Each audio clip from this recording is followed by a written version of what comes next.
Make your life a masterpiece, my dear friends. Well, the first thing you want to teach anybody, a child, a kid, anybody, is that you'll never earn your way to freedom. You just don't. You look around and you see, Kurt Schilling, if you remember from Boston Red Sox, made $100 million a year. He's broke, bankrupt. I asked Warren Buffett, I said, what made you the wealthiest man in the world? And he smiled and he said, 3 things. He said, living in America, great opportunities, having good genes, so I lived a long time, and he said, the last thing is compounded interest. And we all know about compound interest, but I give the example in the book of this guy, Theodore Johnson, worked for UPS, never made more than $14,000 in income in his entire life in a year. And in old age, he was worth $70 million. And how did he do it? All he did was he took a percentage of his income.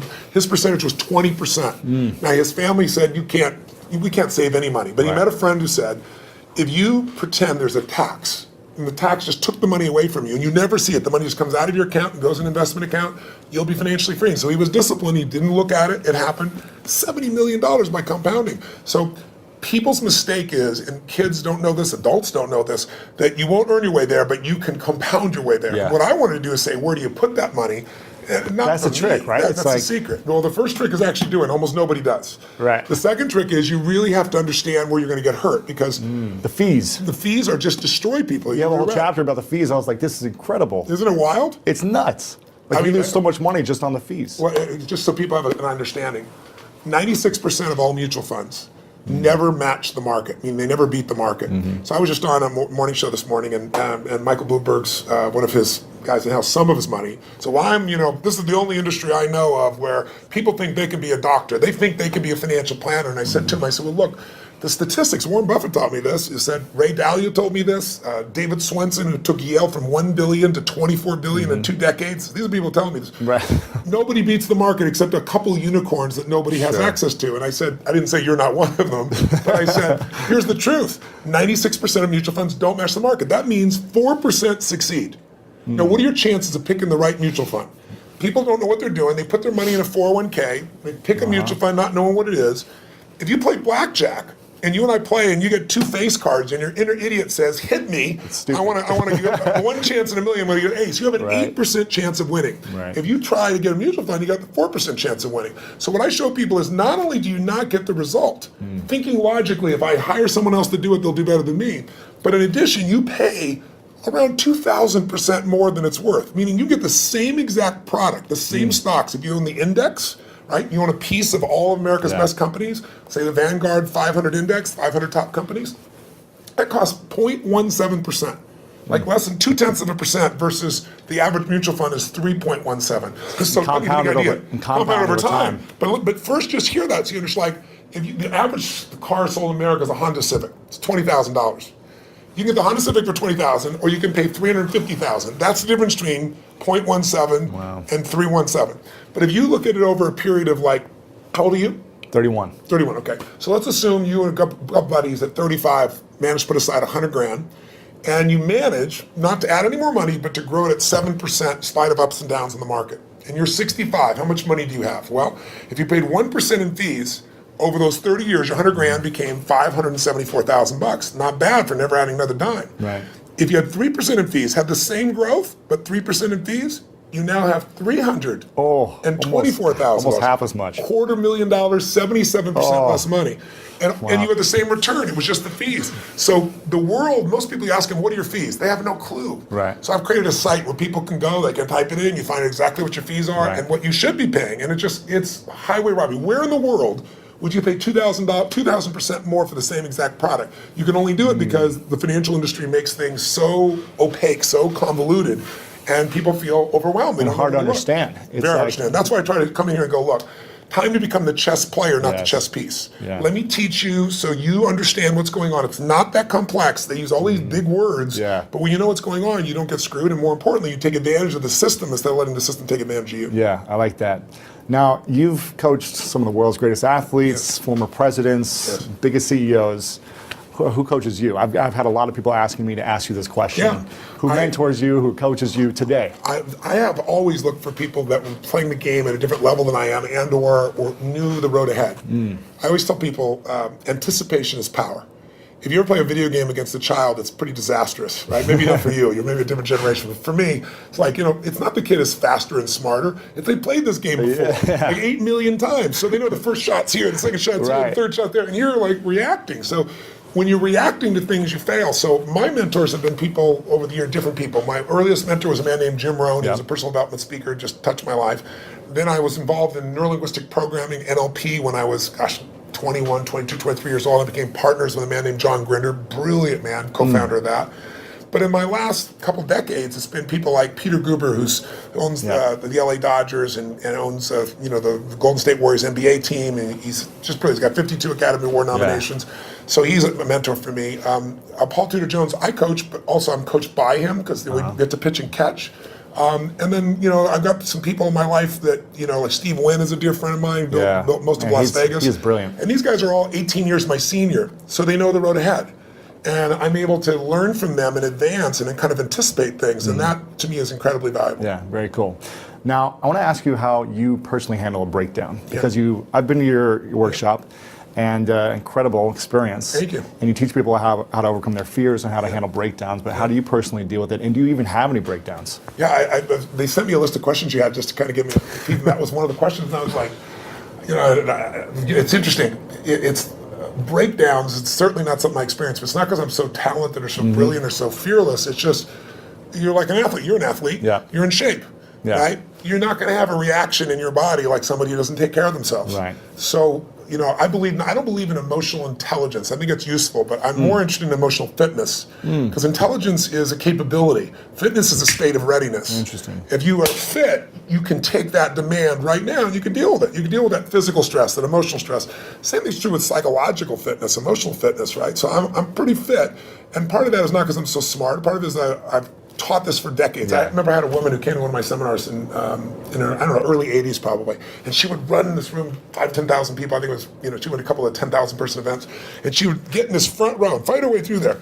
And she'd jump and go for it. And at one break, she came up to me, I was signing a book for her, and she says, she goes, Mr. Robbins, I've seen you at like 8 of these. She goes, I've seen you like when you're really, I know, I can hear your voice, you're hurting, or you haven't slept. And she goes, you always seem to be so up all the time. How come you're so up? And I said, well, part of it is I attend all these seminars. So I'm teaching it. So there's a fitness to that. But there's also, I've buried 3 fathers and 1 mother, and that affects your life. I've had a physician look me in the eye and say you have a tumor in your brain. Wow. And so I've had those moments that when you've had extreme stress and you push your way through it, you build psychological muscle. It's like, it takes a lot to knock me off. In the early days, we didn't have $50,000 to keep the doors open. How do we do it? Then I had, graduated to $5 million. Then I graduated to a partner of mine who kind of didn't do things well, and I ended up owning $100 million because I had to take on his debts. $100 million. But when you do all that stuff, now my companies do $5 billion, a year. So you keep expanding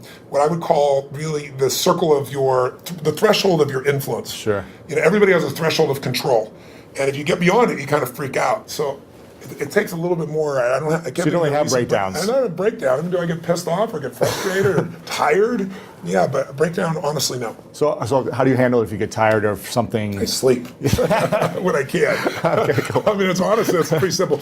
But when I've had challenging times, I have so many tools. I pull them out. And mostly it's just like you as an athlete. You don't just physically break down. Right. You take care of yourself. So you're constantly training that. I think muscle. most people don't train their mind and emotions. It's like I think the most powerful muscles to me are not physical, as strong as important as they are. It's like faith is a muscle, courage is a muscle, determination is a muscle, playfulness is a muscle.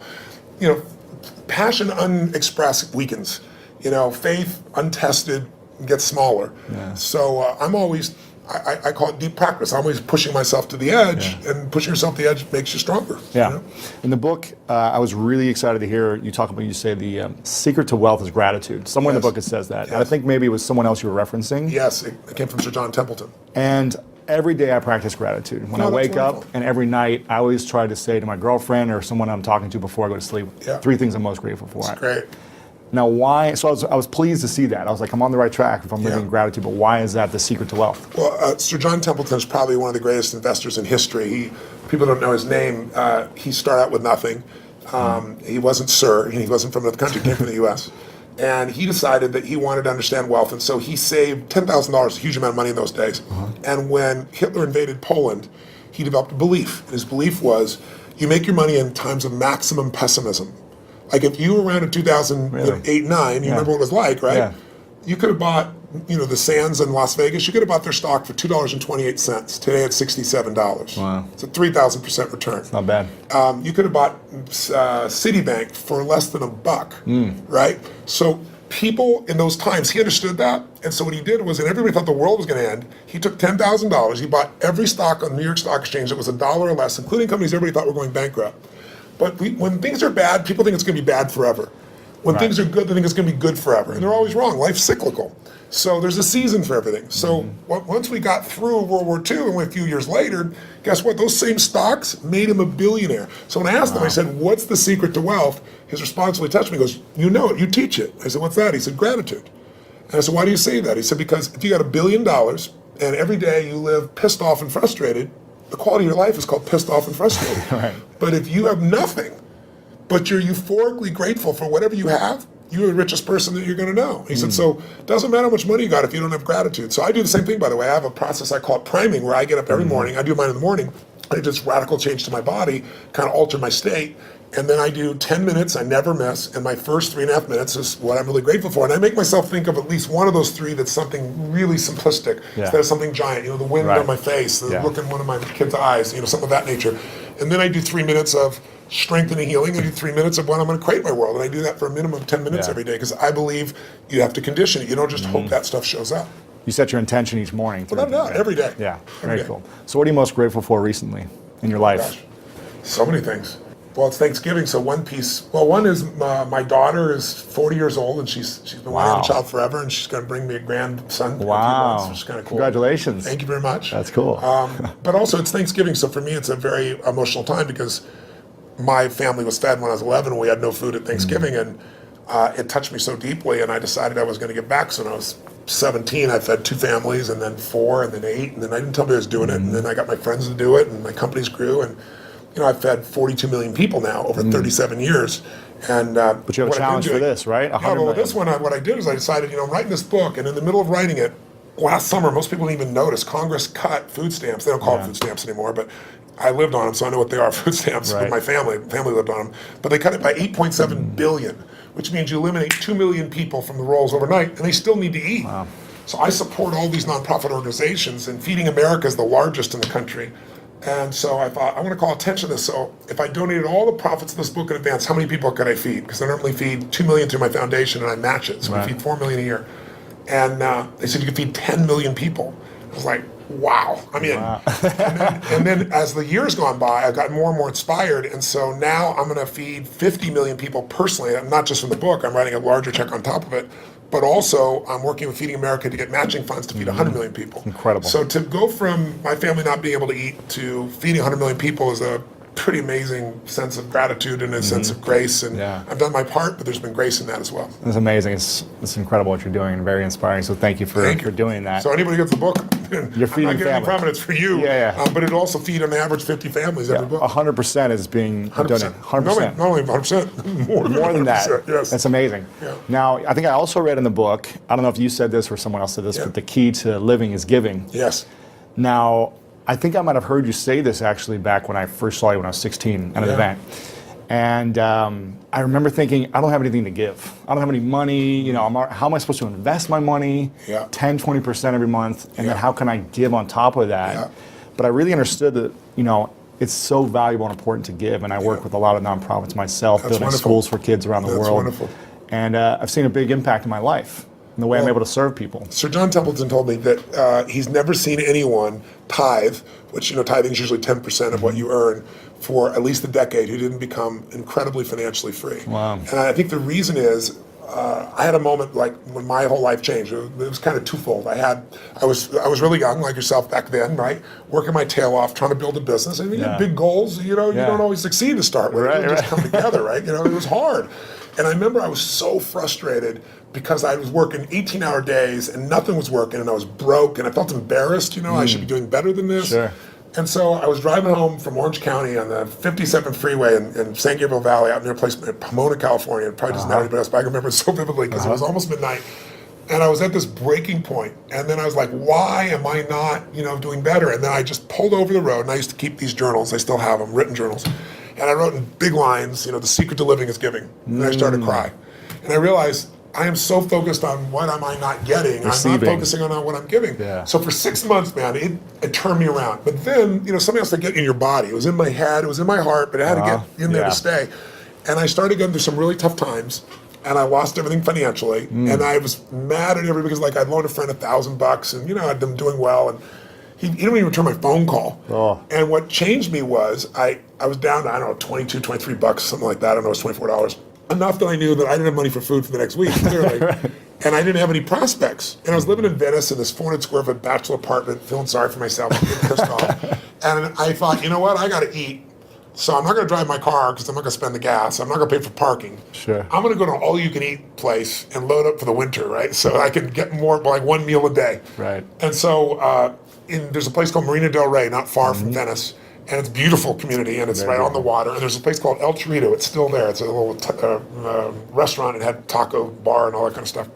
So I walked there for the 3 miles, and I go, okay, I'm going to go and load up. And I was all about myself and getting through this. And this woman walked through the door, actually a very attractive lady. That's probably why I caught my attention. And I'm waiting to see who her boyfriend is, and there's nobody up there. There's a little guy down here. It was obviously her son. And he's wearing this 3-piece suit, a little vest. He opens the door for her. He pulls out the chair for her. And it was just, he stared into his mother's eyes. I mean, it was just pierced into her eyes. I don't know what it was, but something about him was just so moving. He was such a sweet, caring, loving young man to his mother that moved me. So I paid for my meal. I don't know what was left, 17, 18 bucks. Put it back in my pocket, what was left. Walked up to this young man, introduced myself, and I said, hi, I don't remember his name. I think he said his name was Ronnie. And I said, Ronnie, I said, you're a class actor. I saw how you opened the door for your lady. I saw you held out the chair for your lady. He goes, she's my mom. I said, that's even more classy. Right. And I said, so cool that you're taking her out to lunch like this. And he goes, well, I'm not really taking a lunch because I'm just 11 and I don't have a job, Right. I said, yes, you are. And I had no plan. I just reached in my pocket, took all the money I had, changed dollar bills, and threw it right there in front of him. He looked at me like this. He goes, I can't take that. I said, sure you can. He said, well, why? I said, because I'm bigger than you are. Right? And he got this big grin on his face. His eyes got this big. And I just shook his hand. I didn't even look at his mom. And I just walked out the door. But the reason I tell you the story is I had no car. I had no money. I was euphoric. I was like flying home. I was like, I probably looked like an idiot, probably skipping or something. I mean, I was just, and what I felt was, I should have been like, what the hell did you just do? I have no meal. What are we going to eat? Right. I went home that night, I laid out a plan.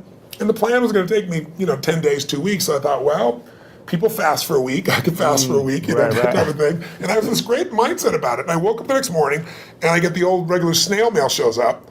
And it's this guy I've called a zillion times who wouldn't return my call. I open it up, there's a check, $1,000 plus interest and an apology. Wow. So I'm sitting there, and I started to cry, honestly. And I was just like, why did this happen, And I don't know if it's true, but I decided that day this happened because I did the right thing.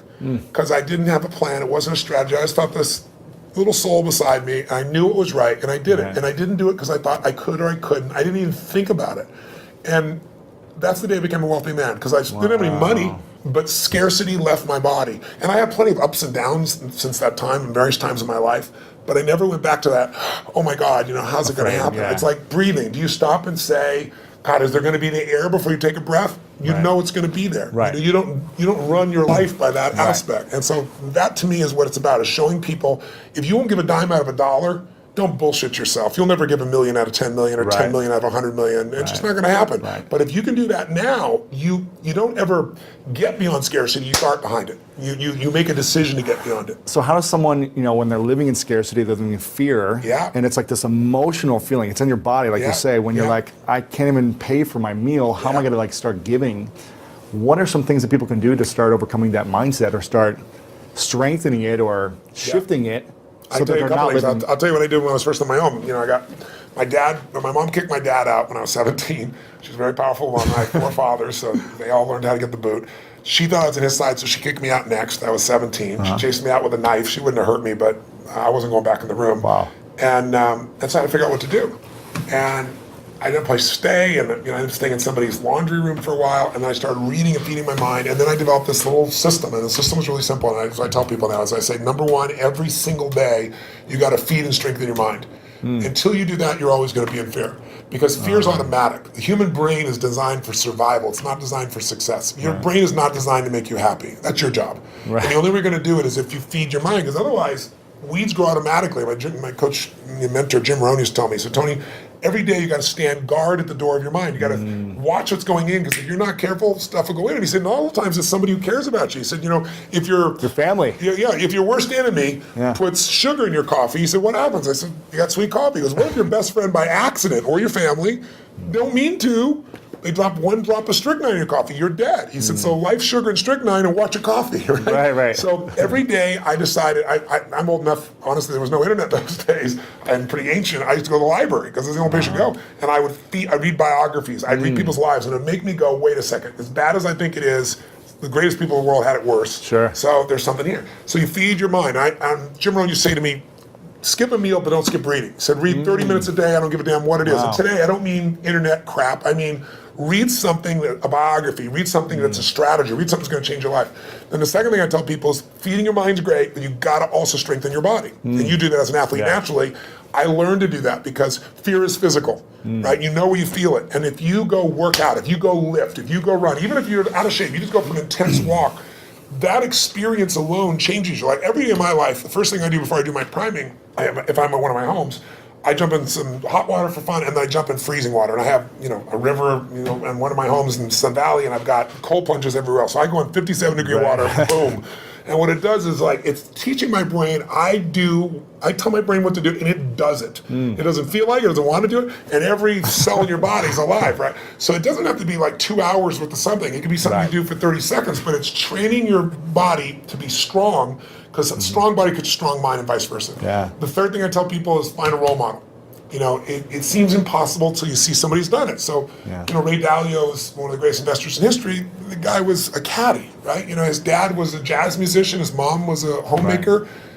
He's worth $14 billion. He found someone to mentor him. He found multiple people to model. Right. You don't always find a mentor, but you find somebody you can model. And when you start seeing that somebody else can do it, and you see they really did, you start to believe, you start to get certainty. And then the fourth thing I tell people is it's massive action and constantly change your approach, and then it's find somebody worse off than you are and help them.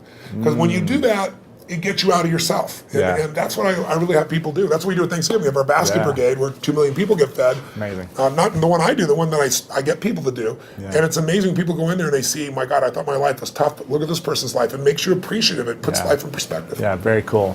Now, talking about feeding the mind, if you could only leave 3 books behind, it's the end of your life. To who? 3 books behind to your kids. Yes. And or the message to the world of here's the 3 most important books that you should read. That's tough. What are those 3 books that all the books I've read through? You can only pick 3. That's a tough one. I don't know if I can do that, but I'll tell 3 off the top of my head. I'd say Man's Search for Meaning, Viktor Frankl, because all of us in our lives are going to experience extreme stress. I don't care how much money you have, I don't care how many people love or respect you, you'll have your time. It might be a health issue in your family, it might be something happens to the economy, something happens to all of us. And so to see how people that were put in the most insane, unjust environment, people that were in Auschwitz, how they dealt with that unbelievable situation, and how the ones that thrived in spite of it, and to go through Viktor Frankl's way of understanding how to create meaning in your life, I don't think there's a more important book. I think maybe another one might be As a Man Thinketh, because it's a book that you can read dozens of times in your life. It's small, and it's the core of everything. As you think, so you are. I mean, obviously the Bible is an extraordinary book, or whatever religious document a person believes. I'm personally a Christian, but I tell people whatever you believe, you need to practice it, whatever it is. Because there are many different ways of connecting, to what has created us. And then that's 3 already, but I give you one more. I think another one that's important would be understanding the life cycles of humanity. There's a book called Generations. It's a big book. It's, I think, 1,000 pages, 800 pages. Bigger than this book. Much bigger than this book. But it's a book worth reading because it shows you how, as every 100 years, 80 to 100 years, we run through the same cycles. Like what we've just gone through economically in 2008 happened 80 years before. And you can go through 1,000 years of Roman history and you see it. And then when you begin to be able to anticipate what's coming, you know how to take advantage of the season. Some people freeze to death in the winter. People that are prepared might snowboard or ski and have a good time. Right. So it's a brilliant book, and it's by Strauss and Howe. It's worth reading. Cool. All right, so those are 4. I'm curious, why didn't you recommend one of your books? I don't think I'm the greatest book in history. I'm just teasing. I'd frankly have put some in an event. Exactly, yeah. Events are incredible. This is a question from your son. Yes. And I said, is there any question you haven't asked your dad that you're still curious about? And he said, yeah. He's pretty calm, actually. He's a calm guy. He's not outrageous like you. He's pretty outrageous. And he said, my dad does everything on such a big scale. Everything is big. Everything is huge, impactful. It's like the biggest it can be, the best it can be. Yeah. He said, but I wonder what's something small he's done that he's so proud of. So is there something small you've done? An example was you giving money to, that child was a great example of that. But is there something recently you've done that's so small that you're like really proud of? A lot of people don't think proud is a good term. I think it actually is. Ego is edging God out. That's when you make shit up to make yourself feel good. But I think if you've really done something, you have, and no one could take that from you. And so I'm proud of who I am as a man. I'm proud of the things that, what goes on when the camera's not on. And there are people around me all the time that will tell other people stories about what I'm really like, so I don't have to communicate that to people. It gets shared. So I don't know. There's so many things in life. I don't measure them as big versus small. Sure. My wife was somebody who would see one person and be thrilled, and I had to see 10,000. I think so. She's balanced it out for me. I feel like life is short, and while you're here, I want to have the most impact that I can. So I go deep and I go wide. Right. But every interaction to me is an important interaction, and sometimes that interaction is just being kind. I know it sounds stupid, but kindness can, to the right place at the right time. Somebody can be suicidal, you don't know it, you're being kind, and it changes their state. Yeah. It's an interesting story of there's a gentleman who wanted to kill Nixon, and he couldn't get access to Nixon. It's a true story. And so he wrote a journal, that's how we know the details of it, and he decided he's going to go after Wallace, and he's going to shoot Wallace, and he actually did do that shooting. And when they read his journal, it was fascinating. He didn't want to kill Nixon because he didn't like him or Wallace. He just wanted to be famous. He wanted to be worth something. And one of the reasons he didn't kill Nixon is he was going after Nixon, and he was this far from the president, and an old woman bumped into him just as he's reaching his pocket to get this gun. And in the middle of this, everything's frenzied. He wants to shoot, become the most famous man, another one of those assassins. And this woman grabbed his hand and said, "I'm so sorry. I'm just so sorry." Really? And he said in his journal afterwards, his hand was on the gun. Wow. And her looking in his eyes with this love in her eyes and this kindness in her eyes, he said, "I couldn't make her witness that," and he put the gun away. Oh, man. That saved Nixon's life. Wow. Right? So he went after Wallace, But that's the power of a moment of kindness. So I think we underestimate. Somebody came and fed my family when I was 11 years old, Obviously, the person must not be alive still because I've told the story these last 20 years, and they haven't reached out to me. Yeah. But, imagine what the impact of that was by that one little act of kindness. Crazy. Yeah, amazing. So you go back to 31. You're 31, you're my age. Yeah. What are the 3 things you do with your money based on the information in this book? We talk a lot about asset allocation. Yes. The fees, understanding where you're putting your money, and understanding finding a fiduciary, right? Yes. We talk a lot about that, but what would you do if you're making... Knowing what I know today? Yeah, go back, you're 31 years old, what would you be doing? Well, three things you do first. You have a good income, so we're talking about you, right? Sure. Okay. So you're making 6 to 7 figures. Great, that's wonderful. Yeah. So what I would do in that range is I would take and I would model one of the best masters. If it was me, one of the people, asset allocation, so people are clear, is the one thing that I met with David Swenson. He took $1 billion, turned it into $24 billion in 2 decades, in 20 years. Just mind-boggling. $1 billion a year, right? Just think about that level of doubling. It's just mind-boggling. And I asked him, I said, what are the dials? What are the only dials we can touch? And he said, Tony, to increase your return, there's only a few things you can do. He said, you can make better selections of stocks. He said, you can have better timing. He said, and you can have better asset allocation. He said, the first 2 will never happen because the first 2 cost you money. Got to hire somebody. Everybody's wrong on the timing. He said, asset allocation, which simply means dividing your money into different buckets. Some of those buckets are secure so that even though you think you're going to be a genius, you're going to make money no matter what. That money goes slower, but it'll always be there, and it'll give you freedom for the rest of your life. There's a growth bucket, which is also a risk bucket. We forget that. Yeah. Because one of the things Ray Dalio taught me, he said, Tony, everybody invests and what they think they know. If you grew up with real estate, you're not a genius, but you made money in real estate because anybody can when real estate's going up. You think you're a genius. You think you know stocks. Oh, you're a genius, in 1999, right? You're a genius in 2010 as things started to grow a bit. He said, whatever you invest in your lifetime, that area is going to drop 50 to 70%. There is zero exception. He can show you mathematically and he can show you historically. Wow. So he said, you have to diversify even though you don't want to. And you have to divide these monies up. So every one of them taught me different asset allocations. But the one that I think is the most valuable for anybody to really take advantage of is Ray Dalio's, because Ray Dalio's figured out, why is it in 2008, if your stockbroker, your financial planner said, we're going to protect you, we're going to put you half in stocks and half in bonds, why did they both go down? You weren't protected at all. Same thing happened in 2000. And he figured something out. When you think you're in a balanced portfolio, you're not balanced. And the reason is stocks are 3 times more volatile than you'll find in bonds. What does that mean? It means when you think you're 50-50, you're 50-50 with your money, but you're not 50-50 with your risk. You're 95% at risk and 5% on the good side. That's why everybody loses. So he figured a formula because he said, look, someday I'm going to be gone. I want my kids to have the money long term. I want all the philanthropic things I'm doing to be taken care of. So he spent 15 years studying the markets and figured out, how do I design a portfolio that'll make money every time? Like, if it loses money, it lost in 75 years, it's lost 1.6% when it's lost, but it's been right 85% of the time. If you went to Vegas and you had a plan that worked for 75 years and made money 85% of the time, and when you lost 1.6%, and when you gained more than 10%. The biggest loss in 75 years is 3.95%, less than 4. Wow. So why did people not make it in the stock market? Because when you take a 50% hit, they all say stay in. Nobody, the average person never stays in. If you look at the last 20 years, the average person, the stock market over 20 years, from 1993 to 2013, has averaged 9.2%. Pretty cool compounding. You double your money pretty damn quick doing that. Right. But the average mutual fund investors made 2.5%. Why? Because they freak out, they sell when it goes down, they buy when it's looking good, which is the wrong time to buy it. They don't know what to do. So what Ray Dalio's strategy does, and by the way, he's never shared this strategy ever publicly. And he gives it in here. He gives it in here, which is mind-boggling. Now, I pushed him, I teased him, I cajoled him. In the end, I said, look, you're not taking any more money. Help the average guy out. He lays it out. You can do it yourself, or you can have someone else do it for you, but it takes 15 minutes a year and 85% success over 75 years. And I could take any time period, the last 30 years. He lost money 4 times. One of those was 0.003%, so it's really break even. So, and again, the most he ever lost, less than 4%, average 1.9%. So if you're looking for a plan, I put some money there. Then the other money that I would do is I'd take some of that money and I'd look at what are the biggest trends. I have a lot of my money also in senior housing, and the reason is twofold. It's a demographic inevitability. There's this giant wave of baby boomers, and there isn't enough senior housing to take care of them.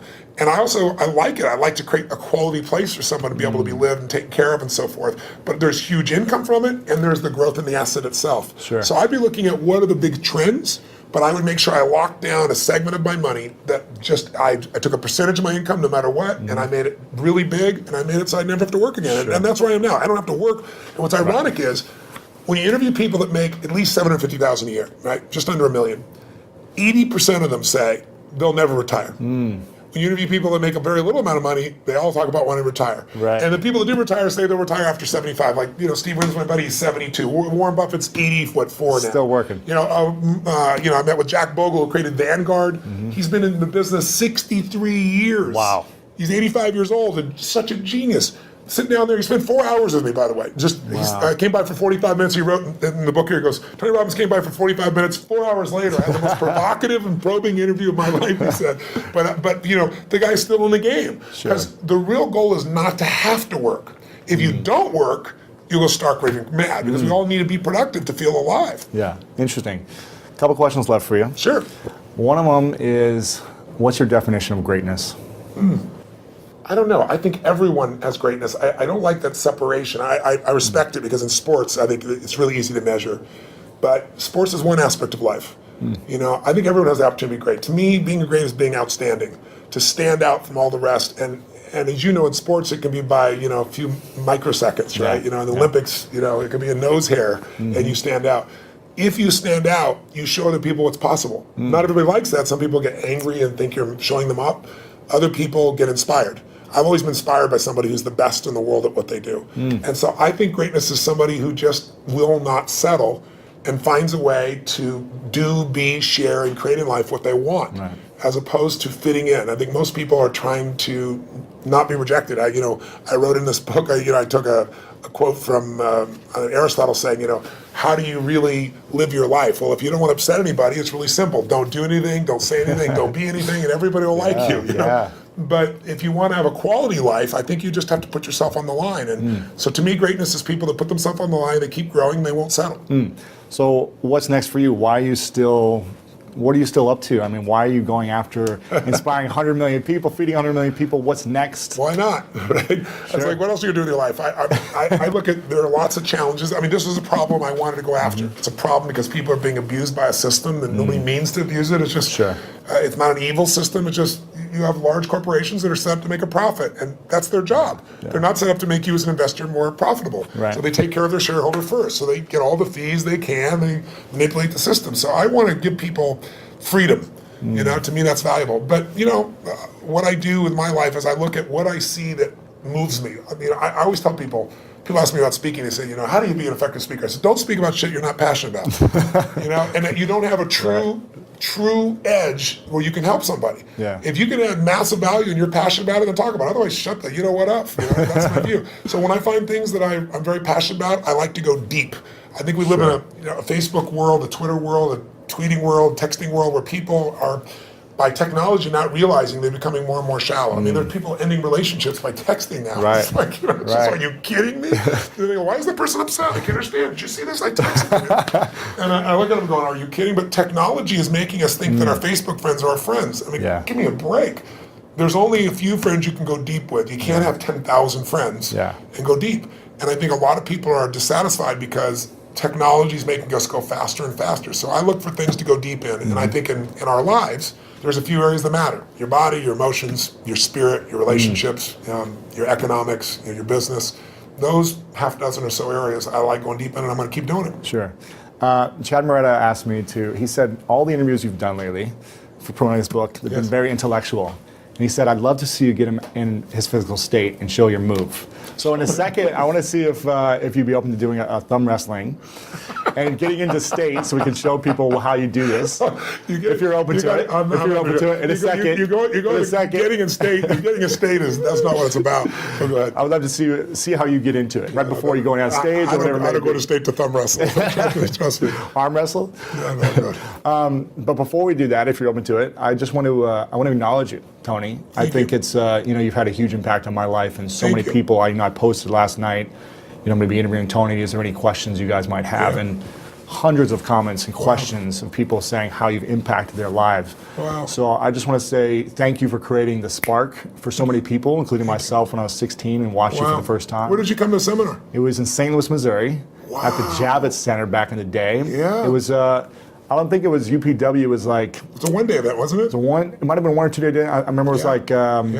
Donald Trump was there, Dick Vermeil, like a lot of people were there. Yeah. And I remember my dad bought us floor seats, like probably halfway back on the floor. Yeah. And there was a moment where you walked out and you came out and you walked right next to me. And I remember thinking, first off, wow, you're really big. Well, you're pretty big yourself. I was smaller then, but I remember thinking, how, this is so inspiring that someone can take an idea of what they want, their vision, and create it and manifest it into speaking in front of thousands of people and really adding so much value to the world and so many people's lives. And I remember then thinking, that's something I would love to do one day, is be able to turn a vision into reality. And, so I want to acknowledge you for creating the spark in so many people. Every workshop you provide, so many people are moved and changed. And so I think it's so powerful what you've created, and I want to acknowledge you for that. I really appreciate it. That's wonderful. I'm glad to know that was one of your triggers. That's very cool. So, thank you. Very cool. I'd love to do this move if you could do it. If you're open to get it up. So what do you want to do? You want to thumb wrestle? I want to see you do your move, if you can show. No. You open to it? No. Okay, let's thumb wrestle. It's just totally artificial. Let's thumb wrestle. It's like me talking about passion, right? I said don't do it if you're not passionate. I'm not a passionate thumb wrestle, but how do we do this? So we're going to go 1, 2, 3, 4. I declare thumb war. Okay, have you ever done this before? No, go for it. Okay. Oh, we'll just do it? You got to get my thumb down. You got to hold it for 3 seconds. Okay. You got big hands. Okay, this is going to go on for 20 minutes. Oh, you got I me. think you gave it to me. You gave it to me too easily. Tony Robbins, thank you so much, man. Thank you. I appreciate it. Thank Thank you you. so much.